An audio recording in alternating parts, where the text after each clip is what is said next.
la santé mentale et aux troubles mentaux.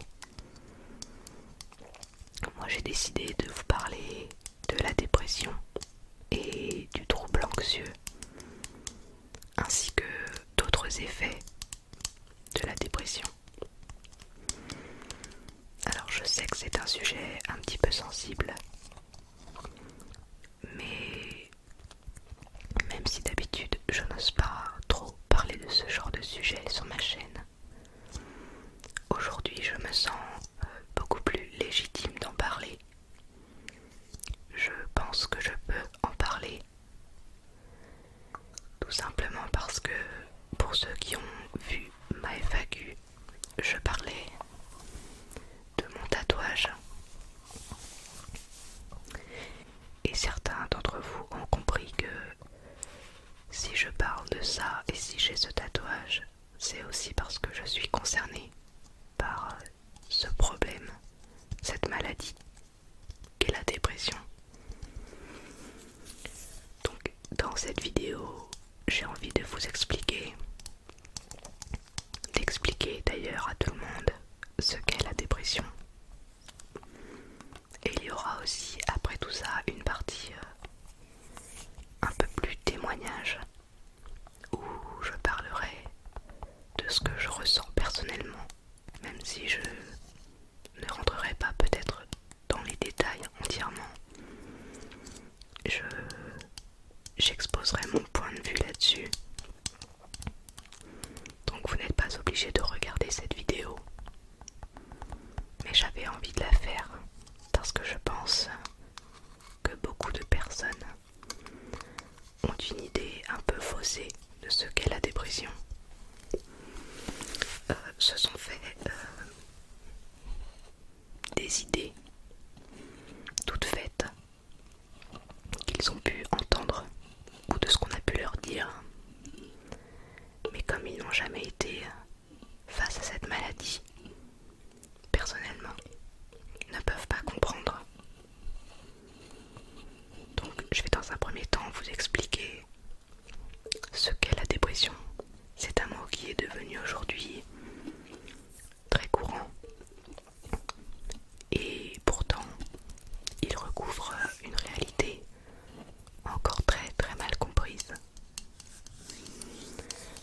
Déjà, contrairement à certaines idées reçues, la dépression ne relève ni d'une fatalité ni d'une faiblesse de caractère. Les gens souvent se disent que les personnes atteintes de dépression sont des personnes faibles, mais ce n'est pas le cas.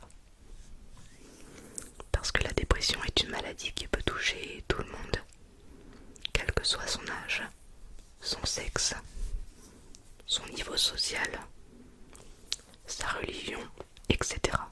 Ça peut vraiment toucher tout le monde, personne n'est à l'abri. Et c'est une maladie qui entraîne une très grande souffrance et une gêne très importante, et dont le soin nécessite une prise en charge par un professionnel qui est compétent dans ce domaine. Aujourd'hui, le 10 octobre, c'est une journée où on parle de la santé mentale au travail et son impact sur la productivité. Moi j'ai décidé d'en parler plus vaguement. C'est-à-dire que je n'en parle pas uniquement dans le travail, mais dans la vie de tous les jours. Dans cette vidéo, il y a beaucoup de moi. Alors je tiens à préciser que la dépression n'est pas un coup de déprime et que ça n'a rien à voir. Le fait de se sentir triste, déprimé, d'avoir des idées noires ou des difficultés à dormir ne veut pas forcément dire que l'on souffre de dépression. Les moments de cafard, de blues, de doute, de questionnement font partie de la vie. Tout le monde doit y faire face un jour. Au fil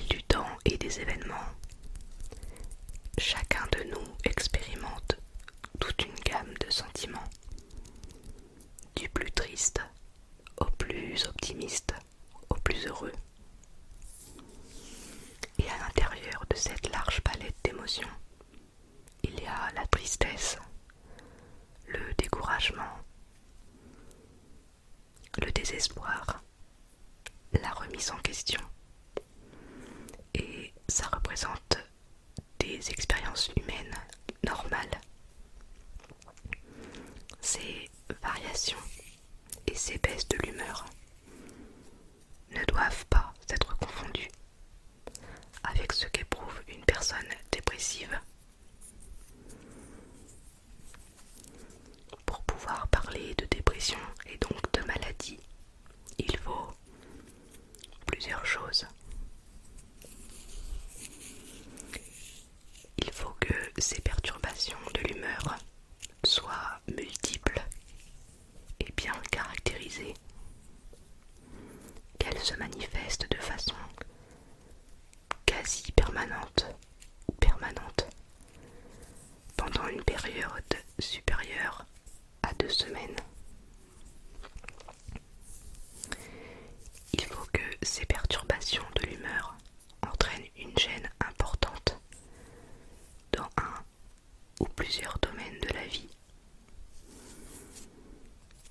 Difficulté, par exemple, ou incapacité de se lever, d'aller à son travail, d'aller faire ses courses, ou toute activité normale de la vie quotidienne. Je pense que vous êtes beaucoup à avoir cette impression de connaître la maladie, de connaître la dépression sans pour autant en avoir jamais été atteint. L'explication à ça est toute simple, c'est que parmi la large gamme d'émotions et de sensations que nous éprouvons au cours de la vie, certaines sont très douloureuses. Et du coup, certaines personnes en concluent qu'être dépressif, ça consiste à ressentir plus fortement et plus longtemps ce genre de souffrance. Et cela vous incite à croire que vous pouvez facilement comprendre ce que vit une personne souffrant de dépression. Mais la réalité est bien différente. Avant de rentrer dans la maladie, les personnes qui souffrent de dépression ressentent elles aussi un large éventail d'émotions qui vont des émotions agréables à des émotions douloureuses. Mais toutes ces personnes disent que leur état au cours de la dépression est très différent de tout ce qu'elles pouvaient avoir connu auparavant. Les émotions qu'elles éprouvent, les idées qui les traversent, sont imprégnées d'une souffrance morale permanente, plus insupportable que toute autre souffrance déjà endurée. Autre différence avec les émotions habituelles de la vie, les personnes ont l'impression d'être coupées de leur entourage. Donc l'état dépressif se caractérise par un changement profond et même une véritable rupture par rapport au fonctionnement habituel. 3 éléments principaux sont typiques de cet état. Une tristesse inhabituelle, différente d'après les personnes qui souffrent de dépression, d'une tristesse qu'on peut qualifier de normale. C'est une tristesse vraiment intense et qui n'est pas directement reliée à une cause. Cette tristesse-là, rien ne l'apaise. Et à ça se rajoutent les angoisses et ce sentiment de fatalité, le sentiment que tout ça va durer jusqu'à la fin et que cette tristesse ne partira jamais plus. Il y a aussi une perte d'intérêt et de plaisir qui touche tous les domaines de la vie. À nos yeux, du moins à mes yeux, tout paraît fade, sans goût. Une association de plusieurs symptômes durables qui entravent douloureusement la vie quotidienne. je le disais, peut toucher tout le monde. Peu importe que vous soyez un homme, une femme, que vous ayez 20 ans, 90 ans ou même 8 ans. Et ça ne relève ni d'une fatalité et ni d'une faiblesse de caractère. Donc la volonté ne suffit pas à en sortir. Souvent, on peut entendre des gens qui disent allez, tout va bien aller, et ils pensent que c'est suffisant. Mais si c'était si suffisant pour s'en sortir, personne ne serait dépressif. Mais sachez que la volonté ne suffit pas. En plus de ça, la dépression provoque un sentiment de dévalorisation de soi et beaucoup de pensées négatives, beaucoup d'angoisse. Je vais maintenant parler de quelques symptômes de la dépression.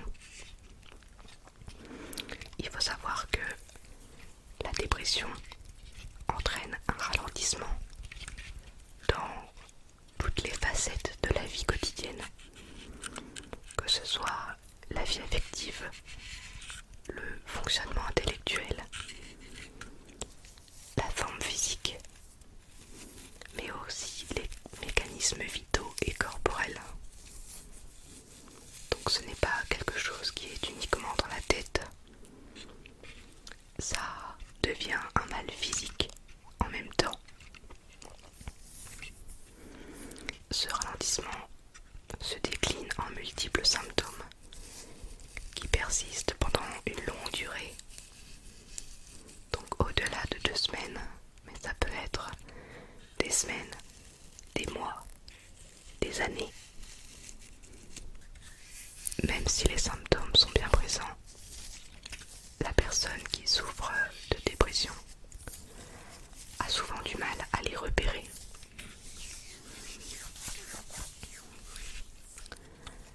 La principale difficulté à ça, c'est que c'est très dur de juger par soi-même de son état psychologique.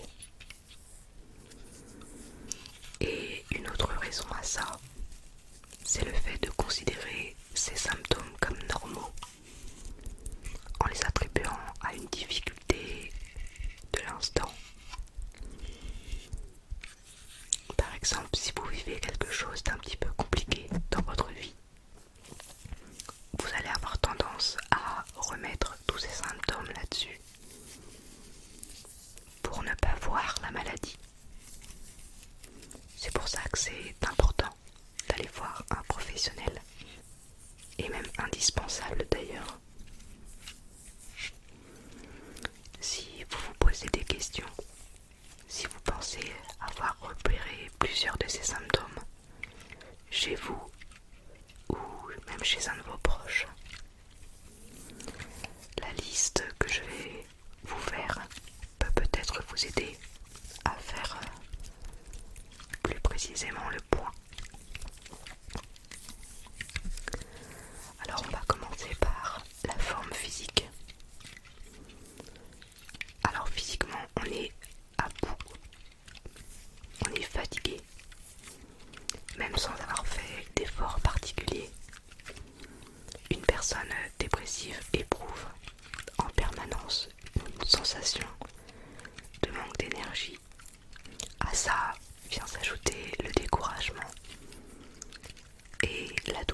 visage neutre. Ça peut laisser croire même à de l'indifférence, alors qu'au fond de nous, on ressent énormément de choses. Ensuite, il y a la vie affective. Dans la dépression, la tristesse est particulièrement douloureuse, incompréhensible et même du coup très envahissante, souvent accompagnée de pleurs, sans motif particulier, et un sentiment profond de désespoir. On peut pleurer pour tout et pour rien. Et généralement, on se met à pleurer et on n'arrive pas à s'arrêter. Et pourtant, il n'y a aucune cause à ça. Il ne s'est rien produit. C'est d'un goût, comme ça. Il y a aussi une incapacité à éprouver du plaisir. Les petits plaisirs de la vie, comme écouter de la musique, voir ses amis, lire un livre, etc., disparaissent. Tout paraît égal et terne, sans intérêt. La vie a perdu tout son sens, tout son goût, toutes ses couleurs. C'est comme si on vivait dans un monde en noir et blanc. On ne ressent plus rien, on est vide. Il y a aussi l'hypersensibilité émotionnelle. Je suis moi-même hyper émotive. Les personnes qui souffrent de dépression réagissent avec une très grande sensibilité aux situations de la vie quotidienne. Donc on est hyper émotif et en même temps on a l'impression d'être vide. Ça peut sembler très étrange. On a l'impression de ne plus éprouver aucune émotion et pourtant on est hyper émotif à tout. C'est comme si on était à la fois anesthésié et en même temps hypersensible. Il y a aussi l'impression d'abandon, d'inutilité et de solitude.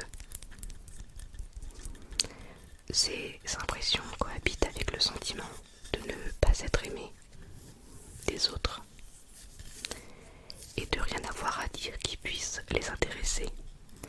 Il y a aussi l'anxiété, les troubles anxieux et la dépression renvoient à deux maladies différentes.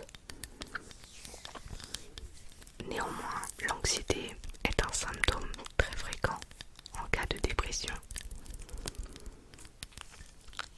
Cette peur sans cause évidente s'exprime aussi bien dans le corps, avoir une boule dans la gorge, de la gêne pour respirer, des douleurs diverses,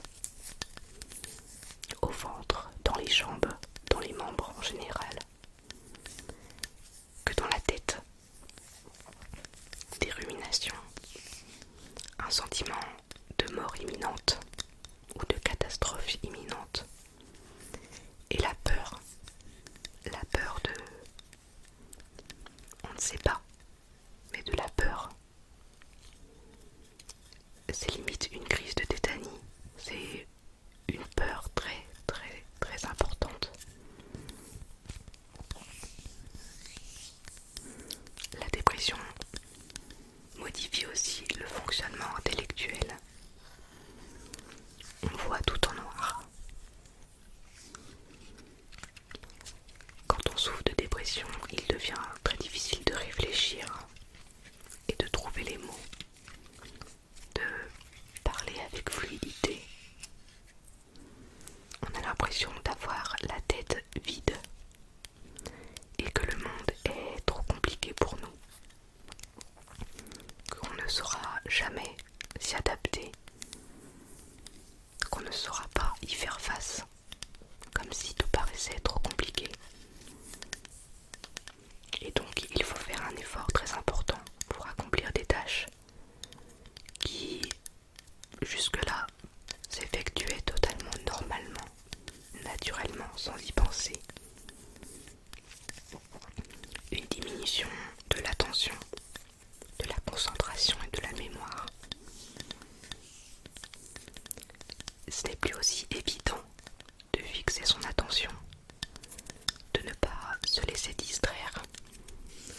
devient plus compliqué de retenir ce que l'on vient de lire ou ce que l'on vient d'entendre. Il y a aussi la dévalorisation de soi et une très grande culpabilité. Quand on souffre de cette maladie, on ne se sent bon à rien. On se pense sans valeur. Et souvent, on se sent responsable au fond de soi des événements qu'on vit, des émotions désagréables qu'on ressent. Et ces impressions nous paraissent définitives. Et du coup, c'est difficile de demander de l'aide. Et difficile de croire en l'avenir, de croire qu'un traitement peut changer quelque chose à ça.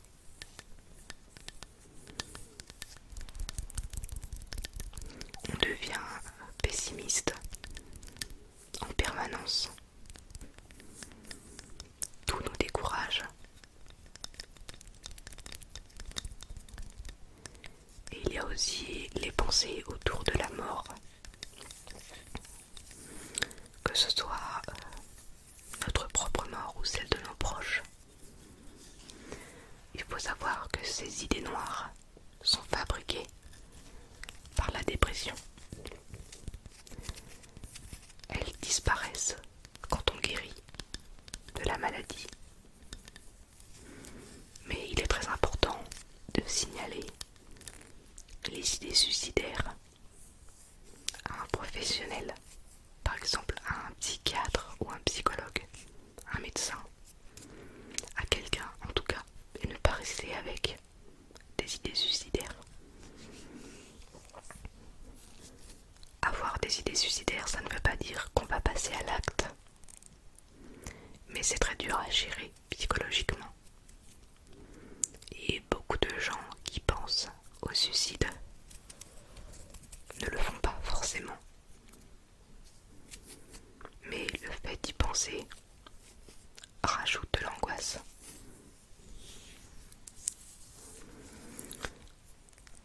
Ensuite, le mécanisme du corps se dérègle aussi. Le sommeil va se dégrader. On dort moins profondément. Le sommeil est court et ce n'est pas réparateur. D'où ce sentiment de fatigue tout le temps. Quand on se réveille dans la nuit, on n'arrive pas à se rendormir. Et du coup, comme on ne dort pas, on pense et on souffre de tout ça. On se met à ruminer. Et parfois, dans d'autres cas, le sommeil va être dans l'excès. On parle du coup du sommeil refuge. Avec la sensation que quand on dort, on fuit les problèmes. Donc on s'enferme dans le sommeil pour ne pas trop penser. Mais au final, au réveil, le problème est toujours le même et il est toujours là. Il y a ensuite l'altération de l'appétit. Donc généralement, l'appétit est diminué parce qu'il y a toujours cette sensation de ne plus avoir de goût à rien. Et même les aliments semblent sans goût. Préparer un repas devient une corvée. On n'a pas envie de manger. Et à l'inverse, parfois, on peut observer une augmentation de l'appétit, pouvant conduire à une prise de poids. Comme je l'ai dit dans cette vidéo, ça va être aussi un petit peu un témoignage. Et donc, il va y avoir un peu de moi dans cette vidéo. Et pour ma part, il y a eu des phases où je ne mangeais plus. Mais c'est beaucoup plus l'inverse. Je fais de l'hyperphagie. On peut appeler ça de la boulimie non vomitive. c'est le fait de se remplir. J'utilise ce mot parce que c'est ça en fait. C'est se remplir d'aliments, de tout ce qui nous passe sous la main. On peut aussi bien manger des tomates et en même temps des gâteaux et un yaourt, puis une grosse assiette de nouilles. On se remplit, on se gave jusqu'à avoir mal. Mais on ne se fait pas vomir, on ne prend pas de laxatif. Et ce sont des crises qui peuvent arriver n'importe quand. Donc aussi bien ça peut arriver en journée, comme ça peut arriver aussi en plein milieu de la nuit. Et donc je fais de l'hyperphagie et donc une prise de poids. Il y a aussi les problèmes sexuels. Parce que la sexualité est une fonction qui est à la fois très biologique et très relationnelle. Et comme ces deux choses sont très perturbées dans la dépression, il est logique que la vie sexuelle soit affectée. Le désir d'une personne dépressive peut être très perturbé au point de disparaître. Donc plus aucune libido, plus aucune envie, plus aucun plaisir. Et du coup, faire l'amour devient très difficile. Du coup, le partenaire ou la partenaire a parfois l'impression d'être délaissé, ce qui accentue la tension dans la vie de couple et qui contribue à la culpabilité. On se sent coupable parce qu'on se dit que si tout ça arrive, c'est de notre faute. Alors qu'au fond, on est aussi des victimes et qu'on n'y peut pas grand-chose à ça. On ne guérit pas d'un jour à l'autre comme ça, par magie.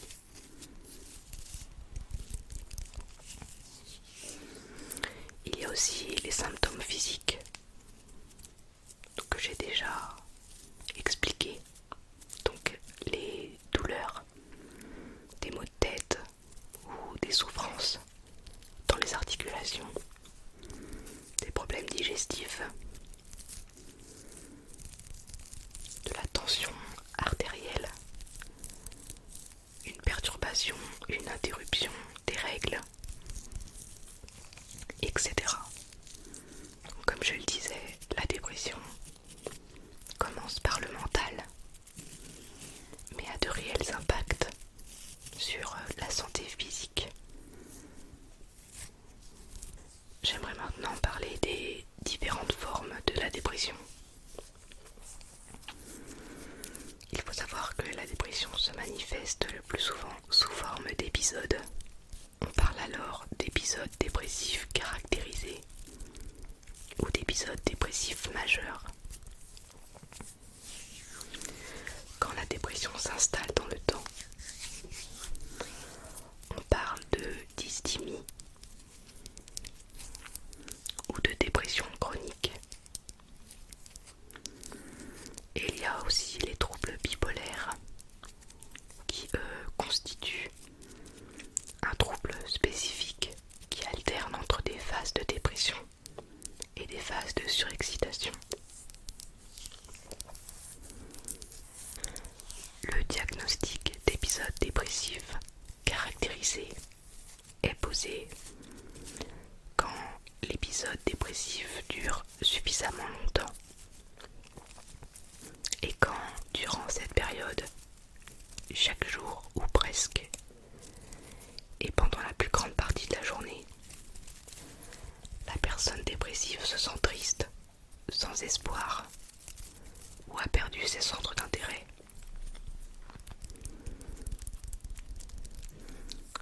Quand cet état de souffrance profonde est associé à de nombreux autres symptômes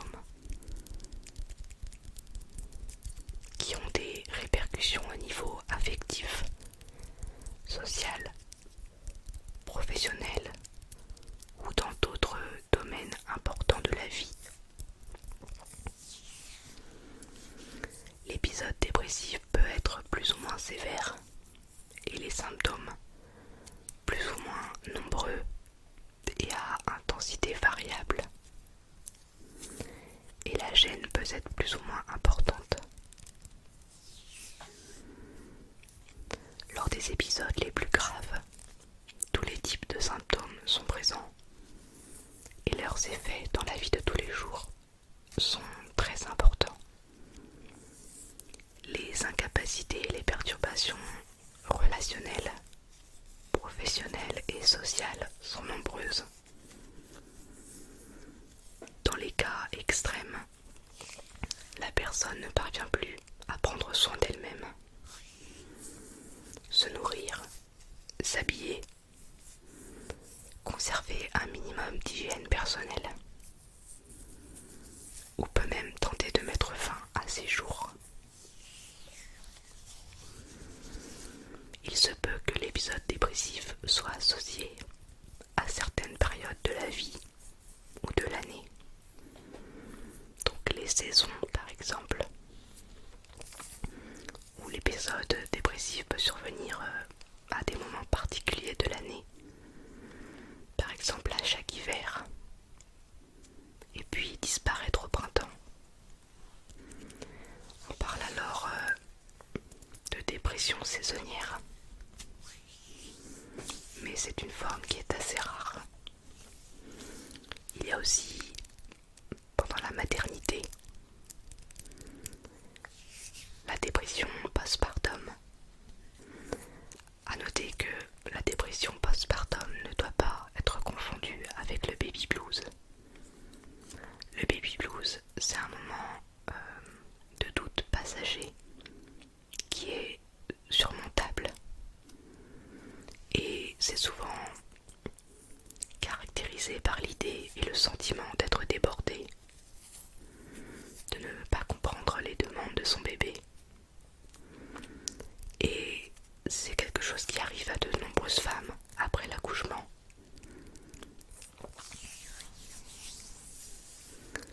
L'épisode dépressif postpartum est lui différent puisque c'est une véritable dépression qui correspond à tous les critères de la maladie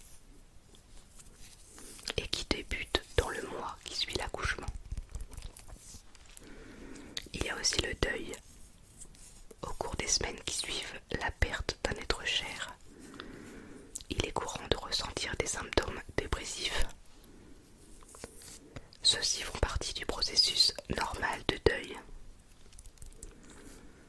Il est possible d'avoir recours à un professionnel de santé ou à toute autre personne pour en parler et atténuer cette douleur.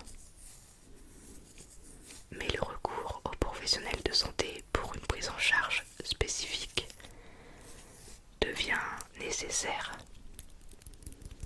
si les symptômes persistent sur une longue période ou si ces symptômes sont très envahissants et handicapants dans la vie de tous les jours. Les caractéristiques de l'épisode dépressif peuvent varier en fonction de l'âge. On ne ressent pas les mêmes choses selon si on est enfant, adolescent, si on est une personne âgée ou si on est dans l'âge adulte.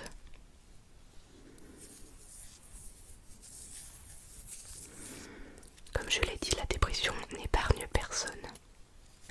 Chez l'enfant, la dépression peut se manifester à travers des comportements d'absence, de retrait ou au contraire d'agitation et d'irritabilité. Et seule une écoute attentive et avertie de l'enfant par un professionnel pourra mettre cela en évidence. Chez l'adolescent, la dépression peut se manifester au travers de comportements nuisibles pour la santé, comme un abus d'alcool, de drogue, de médicaments, un état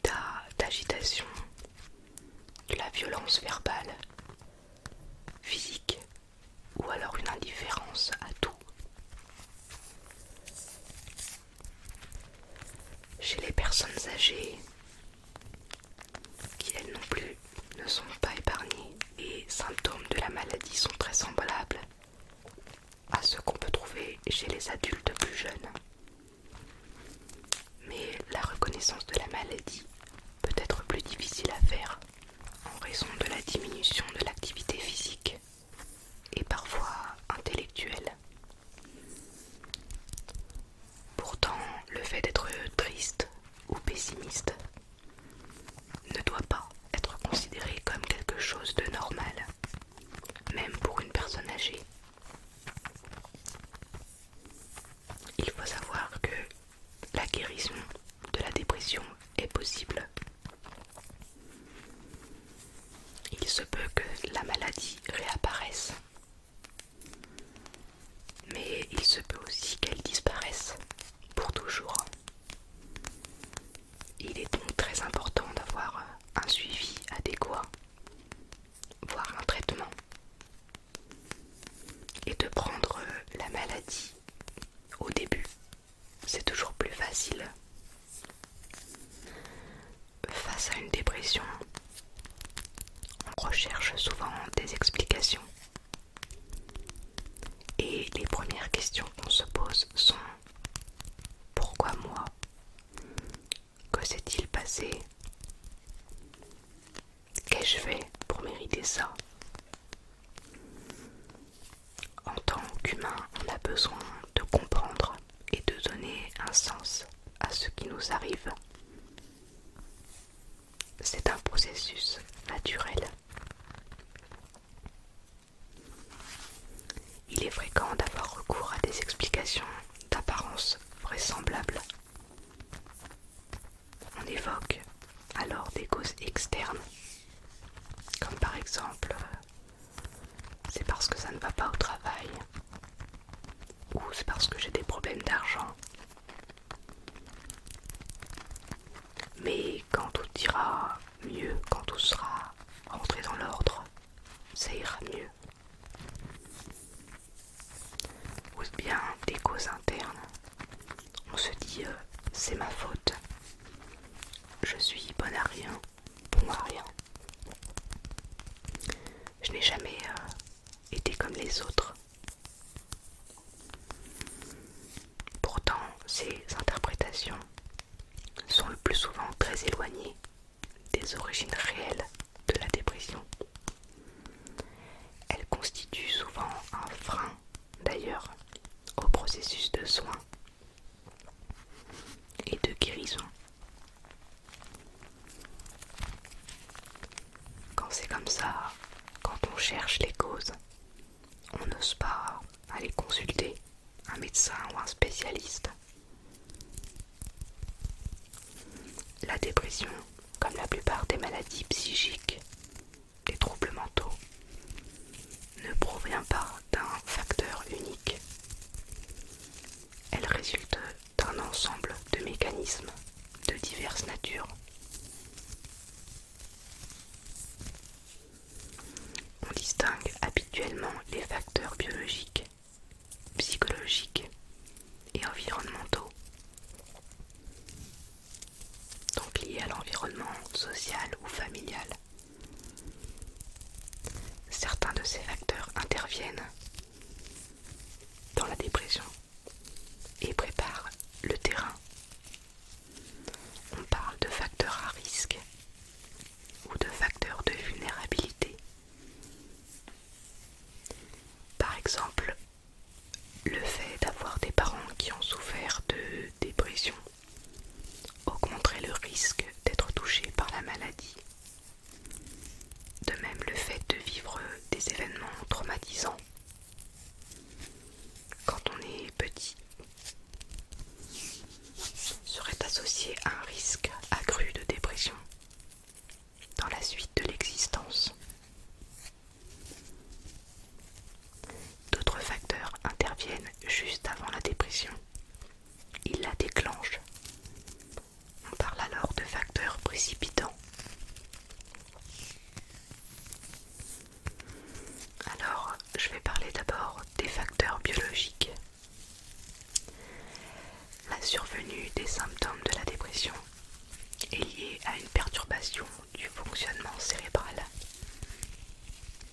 c'est bien le fonctionnement du cerveau qui est atteint et non sa structure.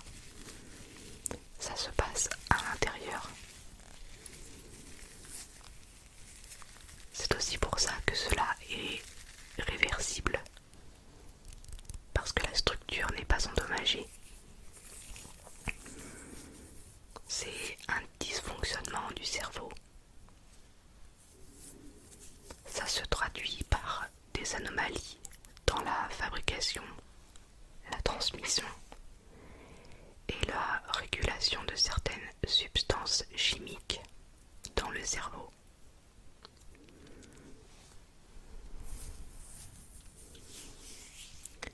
C'est pour ça qu'il existe des médicaments pour pallier à ça. Par exemple, dans la dépression, il y a un problème avec la sérotonine. La sérotonine, on peut aussi appeler ça la molécule du bonheur, est produite, mais pas assez. Ou alors, elle est bien produite, mais il y a une mauvaise transmission. C'est un petit peu complexe. Mais il n'y a pas que les médicaments, il y a aussi la psychothérapie, qui peut aussi avoir des effets bénéfiques sur ce dérèglement de la chimie dans le cerveau. Avec les facteurs biologiques, il y a aussi les facteurs psychologiques. Des mécanismes psychologiques particuliers sont également impliqués dans la dépression. Le sentiment de perte, les conflits moraux, les croyances négatives, la mauvaise estime de soi. Certains de ces mécanismes trouvent leur origine dans l'enfance, qui est plus ou moins de bonne qualité. C'est lié aux premières relations avec les parents, aux premières expériences associées à un sentiment de perte, de solitude, d'impuissance, de culpabilité ou de honte. D'autres peuvent être liés à des éléments plus actuels comme le deuil lié à la perte d'une personne, un traumatisme, certains styles de comportement, ainsi que certains modes de défense psychologique peuvent favoriser l'émergence et le maintien d'une dépression. Ainsi, certaines personnes souffrant de dépression expriment des croyances négatives en se considérant comme incapables ou indignes d'être aimés ou de faire certaines choses, et n'envisagent que des perspectives pessimistes. C'est en agissant sur ces mécanismes psychologiques que la psychothérapie intervient sur la dépression. Il y a aussi des facteurs qui sont liés à l'environnement social ou familial. Certains événements de la vie très perturbants ou un stress excessif et permanent peuvent favoriser l'apparition d'une dépression, comme la mort d'un être cher, la perte d'un travail, une rupture affective, des conflits familiaux, la maladie. Je vais maintenant vous parler du risque de suicide. Je sais que ce n'est pas très gai, mais il faut en parler. Je pense que c'est très important d'en parler. Il faut savoir que la dépression est la première cause de suicide. Près de 70% des personnes qui décèdent par le suicide souffraient d'une dépression. Le plus souvent d'une dépression qui était non diagnostiquée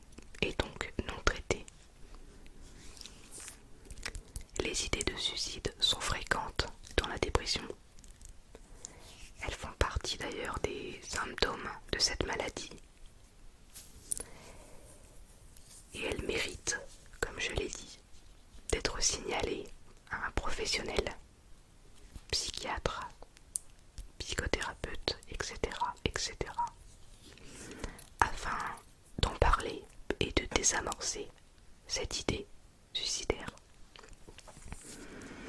Il est très important de savoir que les personnes suicidaires ne veulent pas nécessairement mourir, mais souhaitent plutôt mettre fin à une souffrance qui est devenue trop insupportable. Et l'immense majorité des personnes en proie à des idées de suicide ne feront même pas de tentative. La crise suicidaire est une période critique, marquée par un envahissement des émotions, par de grandes difficultés pour se concentrer, et par le sentiment profond d'avoir tout essayé et que rien ne marche pour être soulagé. Il y a un très grand sentiment d'impuissance, de fatalité. Cette crise suit souvent un processus qui comporte plusieurs stades. La personne a d'abord des flashs, visions brèves qui donnent l'impression de devenir fou, puis des idées de suicide plus ou moins fréquentes et intenses, contre lesquelles elle va lutter, mais qui peuvent éventuellement l'envahir. Et le fait de lutter ne sert à rien, puisque ces idées sont ancrées et reviennent à chaque fois. Elle risque alors de passer au stade de l'intention, à la prise de décision, à la planification et à la mise en œuvre de son suicide. Il faut savoir que ce processus n'est jamais inéluctable. Il peut être arrêté à tout moment. C'est pourquoi, je le répète, il est primordial d'en parler. D'en parler à un professionnel. Et si ce n'est pas possible, d'en parler à quelqu'un. Il faut que vous sachiez, si vous êtes dans ce cas, qu'il est possible de se rendre à toute heure du jour et de la nuit à l'hôpital le plus proche ou dans un centre d'accueil, ou encore d'appeler un centre d'appel spécialisé. Ne restez pas seul avec vos pensées, avec ça sur vous, avec ce sentiment. Sachez qu'il y aura toujours quelqu'un que vous pouvez appeler et qui vous aidera. Vous pouvez parler à quelqu'un, que ce soit quelqu'un de votre famille, vos parents, vos frères, vos sœurs, à vos amis ou d'autres gens de la famille. Mais il y a aussi des associations et des numéros et des endroits même qui sont faits pour ça. Donc faites-le. La dépression, vous l'aurez compris, est un problème sérieux qui touche chaque année un nombre très important de personnes. Cependant, même s'il n'y a pas de profil type pour souffrir de dépression, tout le monde n'est pas nécessairement dépressif. Environ 8% de la population présente sur une période de 12 mois un épisode dépressif d'intensité variable. Cela signifie que 92% de la population n'en présente pas. 80% de la population ne présentera d'ailleurs aucun épisode dépressif au cours de sa vie. Je ne veux pas que cette vidéo vous fasse angoisser ou vous crée des peurs. Ce n'est pas mon but. Tout le monde n'est pas dépressif et tout le monde ne le devient pas non plus. Certaines personnes ne seront jamais dépressives et c'est tant mieux d'ailleurs. Dans cette partie de la vidéo, je vais maintenant parler des solutions thérapeutiques. Parce que oui, la dépression se soigne, à condition d'en faire la démarche. Parce que, il faut se l'avouer, il est difficile de se battre seul dans son coin.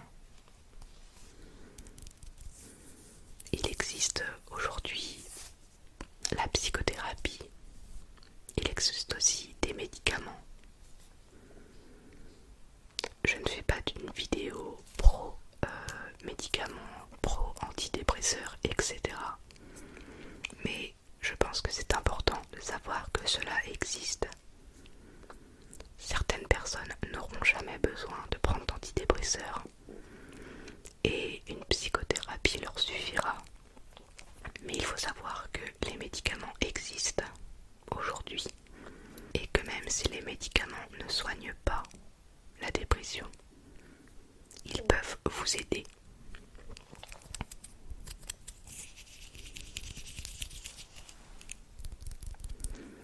Il existe aujourd'hui des traitements efficaces et complémentaires à un suivi. Et il existe des traitements adaptés à chacun. Il n'y a pas un seul traitement pour la maladie, il en existe plein. Chaque personne est différente et on ne peut pas être aidé avec le même médicament.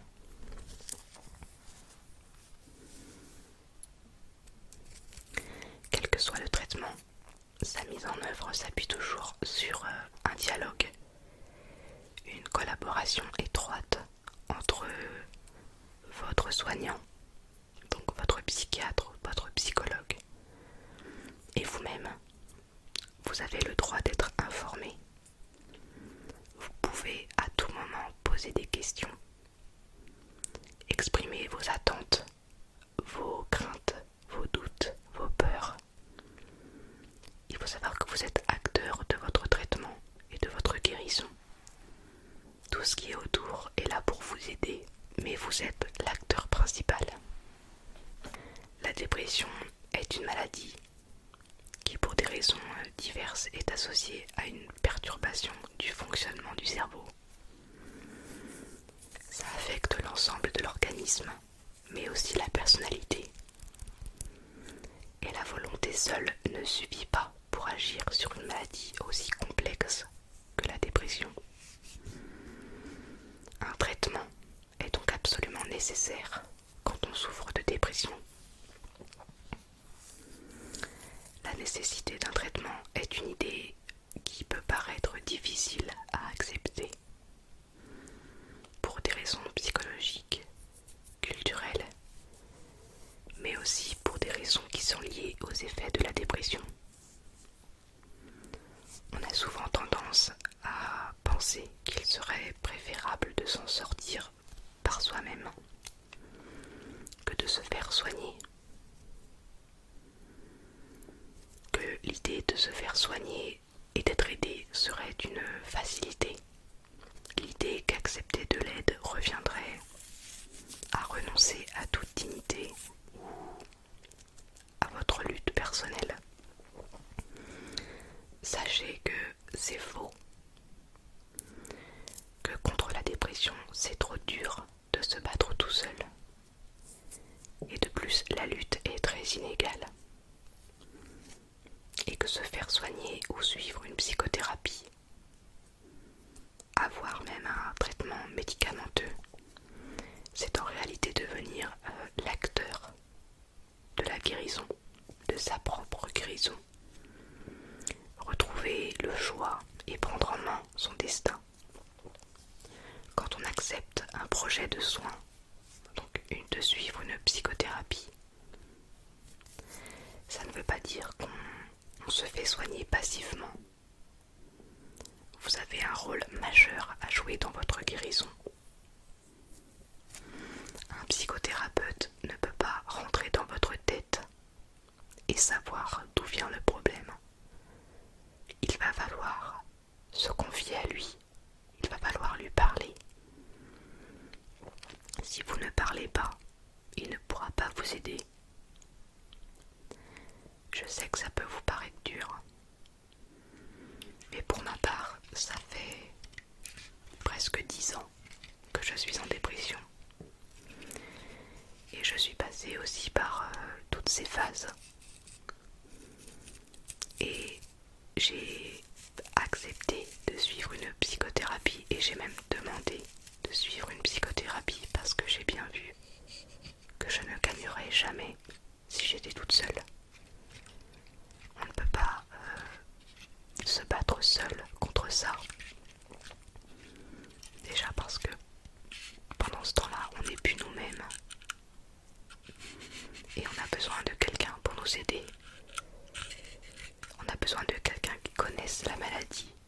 aussi de quelqu'un d'extérieur, une personne qui n'a pas toutes ces émotions, qui ne ressent pas toutes ces choses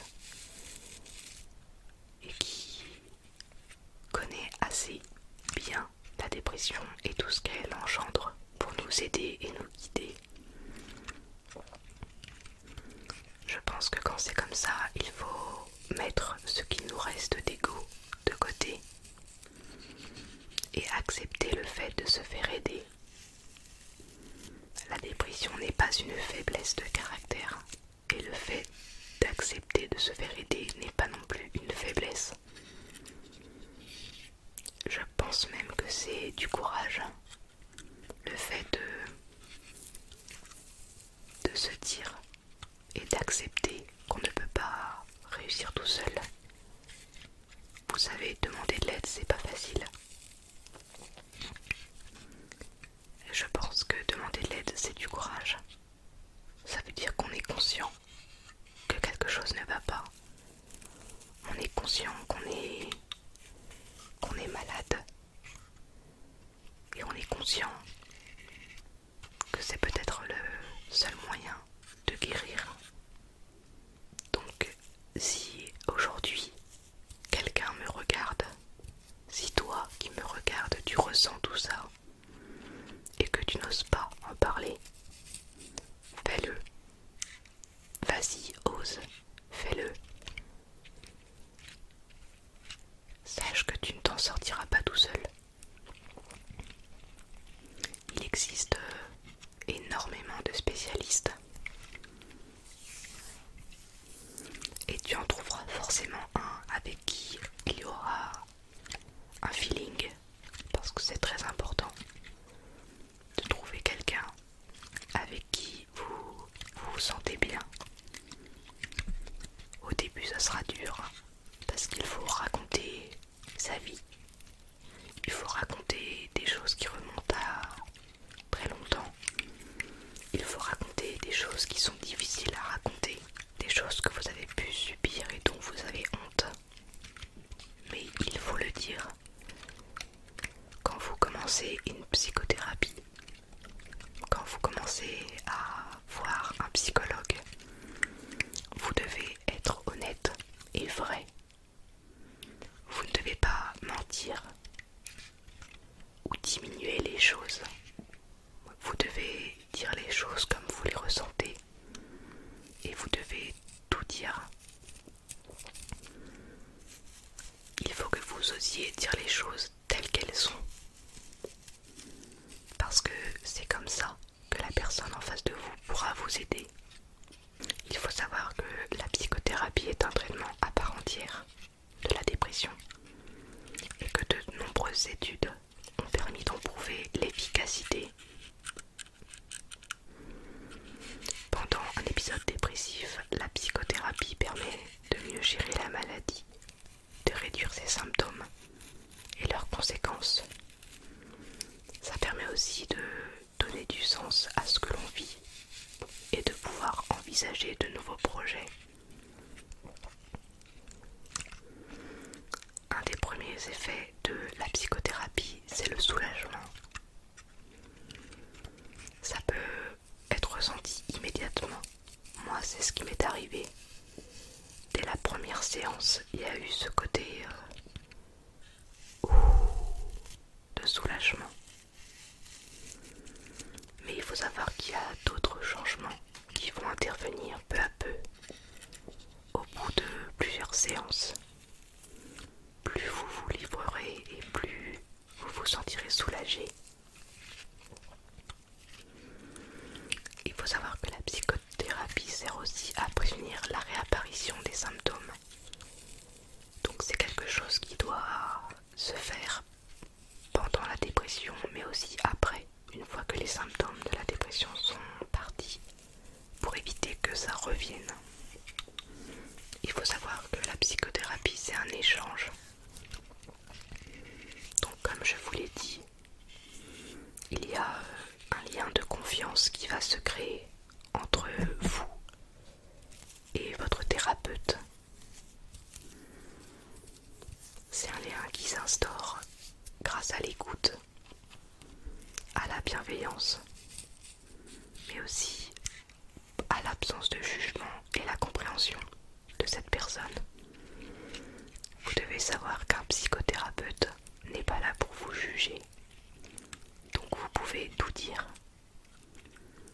comme ça sort. Il n'est pas là pour vous dire ça c'est bien, ça ce n'est pas bien. Il est là pour vous écouter et il ne se permettra pas de faire de jugement. La psychothérapie s'appuie dans la plupart des cas sur un échange verbal, mais pas n'importe lequel. Il ne s'agit pas d'une simple discussion comme on aurait avec un ami, mais d'une relation particulière où un professionnel qui est formé à l'écoute et à la compréhension des problèmes psychologiques vous propose d'aborder des problèmes d'une manière spécifique, différente de la nôtre, et celle que nos proches ne peuvent pas nous proposer. Les professionnels que vous allez voir connaissent la maladie sous toutes ses coutures. Ils connaissent ses symptômes.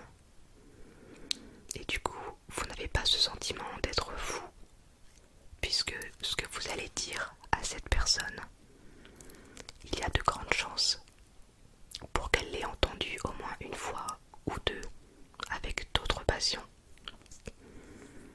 Vous n'êtes pas seul et cette personne va vous comprendre, contrairement peut-être à votre famille. Parfois il se peut, et je pense que c'est normal, que vos parents par exemple ne comprennent pas vos sensations, vos ressentis. Mais sachez que cette personne-là vous comprendra. Une des règles essentielles de cette relation, justement, c'est de permettre l'expression de ce que vous vivez, ressentez et pensez. C'est pour ça que je précise et que je vous dis d'être honnête et vrai, de ne pas mentir, de dire vraiment ce que vous pensez, ce que vous ressentez. Sachez que cette personne est là pour entendre votre souffrance, vos difficultés, vos doutes. Il va vous aider à mettre des mots sur vos mots, à mettre des mots MOTS sur vos mots MAUX. Il va essayer de mettre des mots sur votre vécu en utilisant différentes techniques. Des questions ouvertes, la reformulation des problèmes, des exercices de mise en situation, mais aussi des espaces de silence pour vous observer. Et il faut savoir que votre corps parle beaucoup et que c'est vraiment quelque chose que l'on ne décide pas. Votre corps trahira toujours quelque chose. Donc ça ne sert à rien de mentir, parce que si vous mentez, il le verra. Votre corps va vous trahir.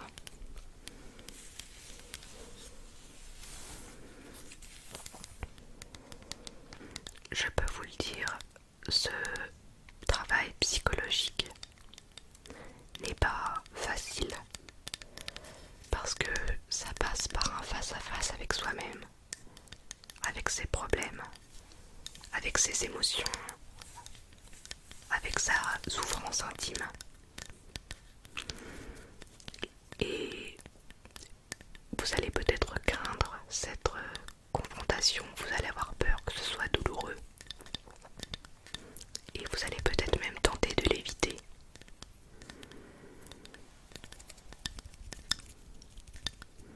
Mais il faut y aller. Il se peut que parfois ce sera douloureux. Le fait de parler, de dire, de vous remémorer certaines choses. Mais c'est aussi un passage obligatoire dans le processus de soins. Il se peut qu'à un moment, votre psychologue vous conseille d'aller voir un psychiatre pour avoir un médicament pour mettre en place un traitement. Mais toutes les dépressions ne nécessitent pas de traitement médicamenteux forcément. Parfois il suffit juste d'une psychothérapie comme ça, de parler.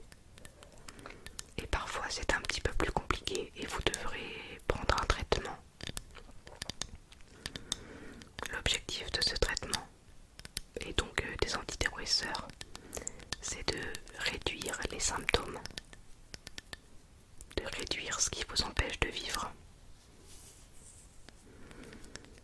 Ça va améliorer votre qualité de vie.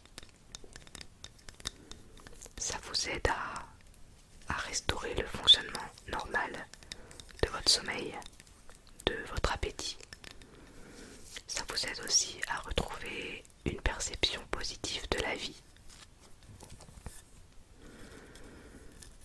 Et ce traitement généralement n'est pas très long.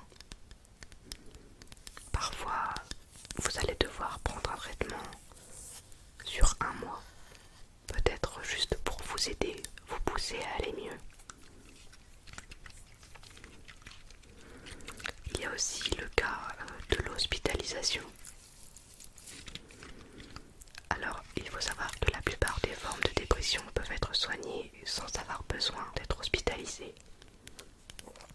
mais que l'hospitalisation peut s'imposer en cas de dépression sévère, de traitements complexes qui nécessitent un suivi médical particulier, ou lorsque le patient est en danger et nécessite une prise en charge, par exemple le risque de suicide, la perte d'autonomie. En fait, vous allez être hospitalisé quand on estime que vous êtes dangereux pour quelqu'un ou pour vous-même. Mais surtout, ne pensez pas que l'hospitalisation c'est comme dans les films. Ce n'est pas ça du tout. Il y a ensuite le rôle de l'entourage. Si un de vos proches souffre de dépression, il se peut que cette expérience soit très douloureuse pour lui, mais que ça soit aussi difficile à vivre pour vous, pour deux raisons principales. La dépression est très difficile à comprendre, c'est très perturbant, elle génère beaucoup d'anxiété.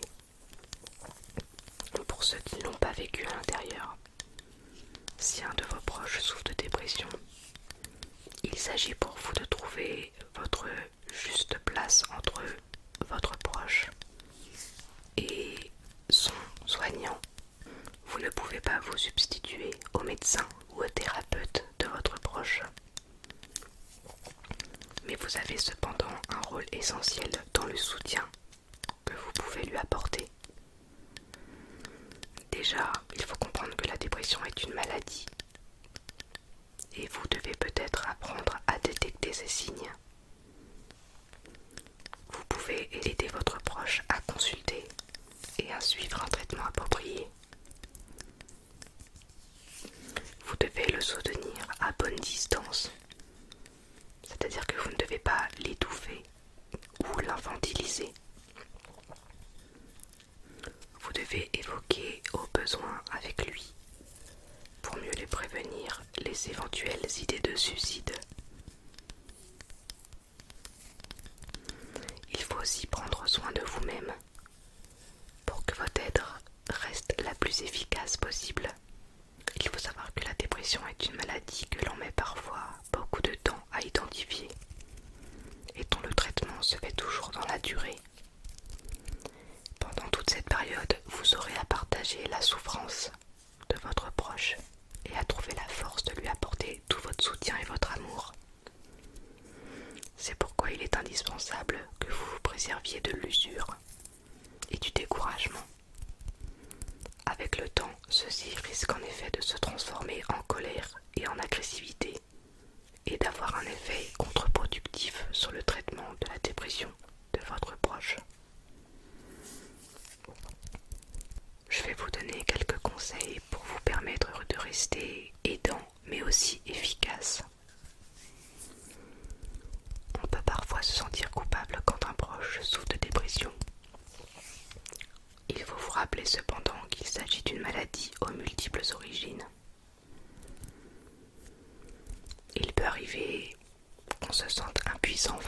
maladie. Dans ces cas-là, souvenez-vous que vous n'êtes pas seul. Des spécialistes, donc professionnels de la santé, associations, sont là pour aider vos proches. Vous pouvez vous appuyer sur eux. Se replier sur soi, s'enfermer dans une bulle seule avec votre proche n'est pas une solution, ni pour lui, ni pour vous. Il est important que vous preniez le temps de souffler, de continuer à vivre, à pratiquer des activités personnelles dans lesquelles vous trouvez du plaisir. Il est également essentiel que vous preniez en compte votre propre souffrance, que vous parliez à d'autres de ce que vous ressentez. Si vous vous sentez débordé, n'hésitez pas à faire appel pour vous-même à un professionnel de santé ou à une association qui pourra vous aider. Le fait d'être bien ne pourra que vous aider à mieux aider votre proche. Je vais maintenant m'adresser aux personnes qui sont dépressives. Sachez qu'il est possible de s'aider par soi-même.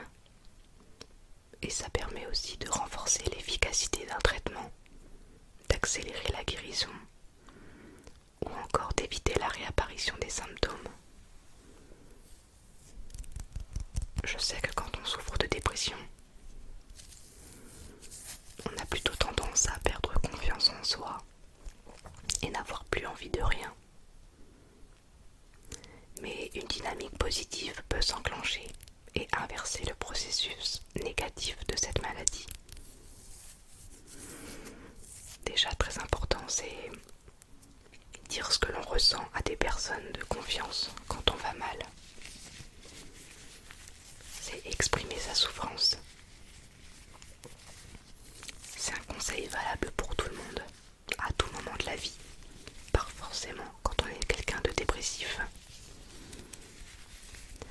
Revenir sur une expérience douloureuse et la partager avec un proche. Pleurer si on en a envie.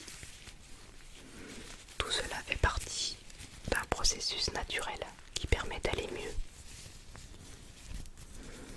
Je sais que quand on souffre de dépression, c'est pas évident de parler de ses sentiments et de ses émotions. Parce que c'est une maladie qui génère une grosse culpabilité, un sentiment d'échec et de fatalité. Et qu'on a l'impression que toute aide extérieure est inutile. Mais il faut se dire que ce n'est qu'une impression. Et que cette impression est fausse. Il existe des traitements efficaces de la dépression et l'entourage peut jouer un rôle non négligeable dans l'accompagnement de ces traitements. C'est pour ça que, même si c'est difficile, il est important d'accepter d'être aidé, d'exprimer ce qu'on ressent au fond de soi. Et il est important de faire confiance aux personnes qui nous aiment, en chassant de nos pensées l'idée que les personnes que l'on aime nous considèrent comme un enfant ou comme un être inférieur, comme un malade mental. Il est aussi essentiel, une fois l'aide acceptée, de ne pas se laisser envahir par un sentiment de mauvaise estime de soi ou par crainte d'être jugé ou déconsidéré, que ce soit par ses proches ou par son médecin. Il est important aussi de repérer les signes précurseurs de la dépression. Apprendre à détecter les signes précurseurs d'un épisode dépressif, c'est en quelque sorte se mettre en position d'entreprendre une démarche de soins dans les meilleurs délais et d'éviter que la maladie ne s'aggrave. Ces signes peuvent varier d'une personne à l'autre, mais ce sont souvent les mêmes qui réapparaissent chez un même individu dans le cas de troubles récurrents qui pourraient se répéter dans le temps du coup. Ça peut être un changement de l'humeur, de la tristesse ou des pleurs sans motif, une perte d'intérêt pour des activités qui habituellement déplaisir, des troubles importants du sommeil, une anxiété de fond avec des moments plus aigus, notamment lors des situations jusqu'alors considérées comme normales, quotidiennes et sans danger, comme par exemple le fait de ressentir des angoisses pour sortir faire les courses. Il y a aussi une irritabilité inhabituelle qui nécessite beaucoup de votre énergie pour être contrôlée, une fatigue importante, un ralentissement des mouvements, une impossibilité à agir ou à accomplir les tâches quotidiennes,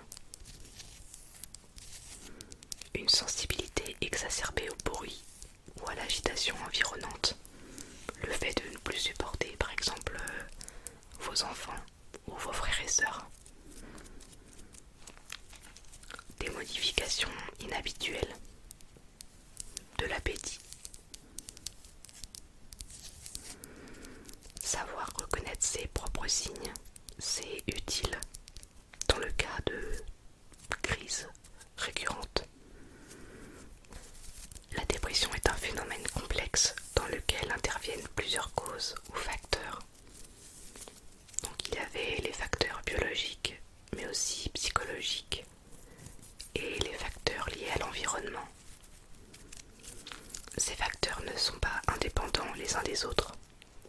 Au contraire même, ils interagissent entre eux. Donc, contre la dépression, il est particulièrement efficace d'agir sur tous ces facteurs en même temps, afin de générer une dynamique positive pour améliorer l'état dépressif. Des études montrent que pratiquer des activités physiques, écouter ou pratiquer la relaxation, manger sainement,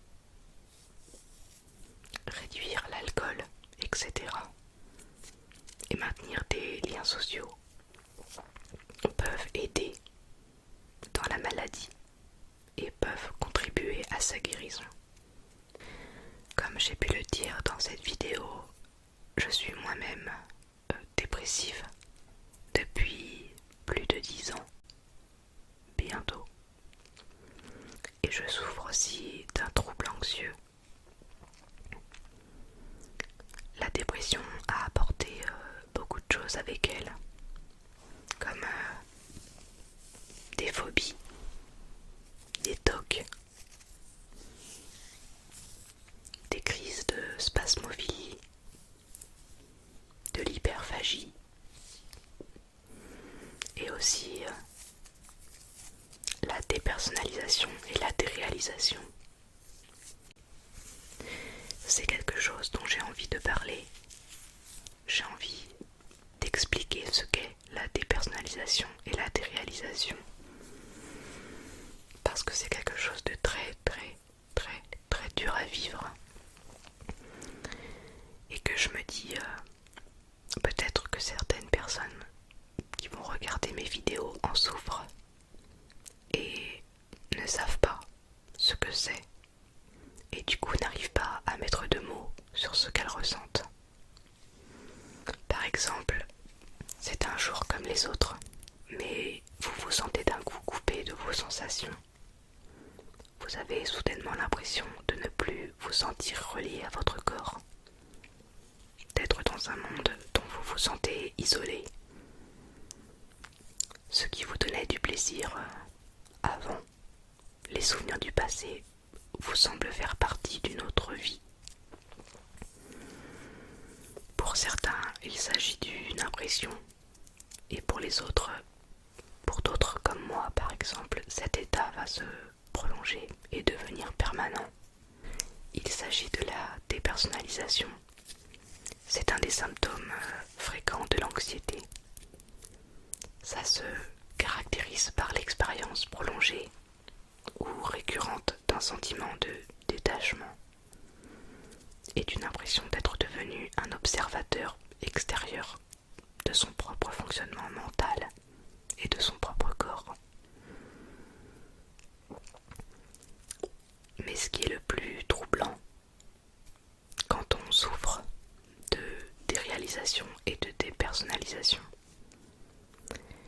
c'est d'avoir conscience de ces symptômes, mais de ne rien pouvoir faire pour les éliminer. La dépersonnalisation, c'est quand on se sent étranger à soi-même. Et la déréalisation, c'est une autre manifestation de l'anxiété. Et ça se caractérise par la modification de la perception de la réalité. C'est comme s'il y avait un voile entre moi et la réalité. C'est comme si le monde qui m'entourait était irréel, étrange. Il faut savoir que l'ensemble des sensations physiques viennent du corps et que la réalité que nous percevons est soumise à la qualité de nos perceptions. C'est la vue, l'ouïe, l'odorat, le goût et le toucher qui nous aident à connaître le monde et nous connaître nous-mêmes. Mais quand il y a trop d'anxiété d'un coup, nos 5 sens partent un peu en vrille et nous empêchent de vivre. La dépersonnalisation et la déréalisation sont dues à un déversement d'adrénaline et de cortisone dans le système nerveux. C'est-à-dire qu'il y a trop de stress à l'intérieur, on se fait tellement de soucis que pour survivre, notre cerveau se déconnecte de la réalité pour éviter de faire face à ses soucis. Et tout ce que l'on peut ressentir pendant cette phase est faussé. Toutes nos sensations sont faussées. Normalement, la dépersonnalisation arrive quand on est en danger. Par exemple, quand on assiste à un attentat et que on se met à courir, on est tétanisé par la peur, mais notre cerveau envoie de l'adrénaline. Et du coup, pour survivre, on se met à courir, alors même qu'on est tétanisé. Et souvent les gens se disent je n'ai pas pensé à ce moment-là, je ne pensais plus à rien, j'étais tétanisé, du coup j'ai juste pensé à courir.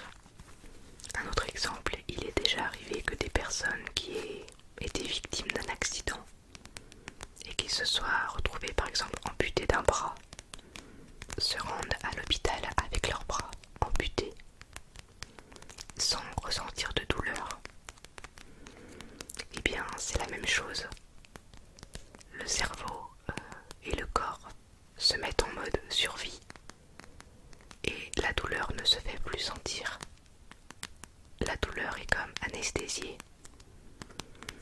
Mais dans ces moments-là, c'est quelque chose d'utile parce qu'il y a vraiment un danger, il y a vraiment un risque. Et du coup, ça nous aide à survivre. Alors que quand c'est dû à un stress comme ça, à cause de la dépression, c'est très angoissant parce que on a cette sensation de mort imminente. On a cette sensation de déréalisation, d'être étranger à son propre corps, comme de voler autour de lui, de ne plus être maître de son corps, mais aussi ce sentiment que tout paraît irréel, d'être dans un rêve, alors qu'il n'y a rien de grave. Il ne se passe rien, il n'y a rien. Notre corps n'a pas besoin de nous pousser à survivre parce qu'il n'y a aucun danger. Mais on ressent quand même ces choses au fond de nous. Et du coup, on y réfléchit et ça nous angoisse encore plus. Et l'angoisse nourrit la déréalisation et la dépersonnalisation. J'avais envie de partager ça avec vous parce qu'on a ce sentiment de devenir fou quand ça nous arrive. Et je sais que, je pense d'ailleurs que certaines personnes en souffrent. sans réussir à mettre de mots dessus. C'est quelque chose qui n'est pas très connu et qui pourtant existe. J'avais envie de faire cette longue vidéo pour parler de la dépression, pour sensibiliser les gens à cette maladie, parce que oui, c'est une maladie. Souvent les gens pensent que c'est parce que vous êtes faible et que du coup, comme vous êtes faible, vous avez du mal à surmonter les épreuves de la vie. Mais ça n'a rien à voir, puisque ça touche aussi le fonctionnement du cerveau. Et là-dessus, nous n'avons pas de contrôle. J'avais envie d'expliquer et aussi de casser les clichés sur cette maladie. Et peut-être aussi vous faire découvrir un peu de moi. Vous faire comprendre pourquoi j'ai ce tatouage. Parce que oui, je suis en dépression depuis des années et des années. Je suis suivie et je suis sous traitement médicamenteux. Et je suis aussi en sevrage. Il y a des choses qui sont compliquées. Au début, je n'osais pas vraiment faire cette vidéo parce que j'avais sans doute un peu honte. Et puis je me suis dit pourquoi avoir honte? Parce que ce n'est pas de ma faute au final. Je n'ai pas choisi d'être malade, je n'ai pas choisi ça. Et j'en suis victime puisque je le subis chaque jour depuis des années. Et je me suis dit que au vu de cette date, le 10 octobre, la journée mondiale de la santé mentale, c'était un bon jour pour en parler et pour peut-être informer les gens, puisque c'est le but aussi de cette journée, c'est d'informer. Je voulais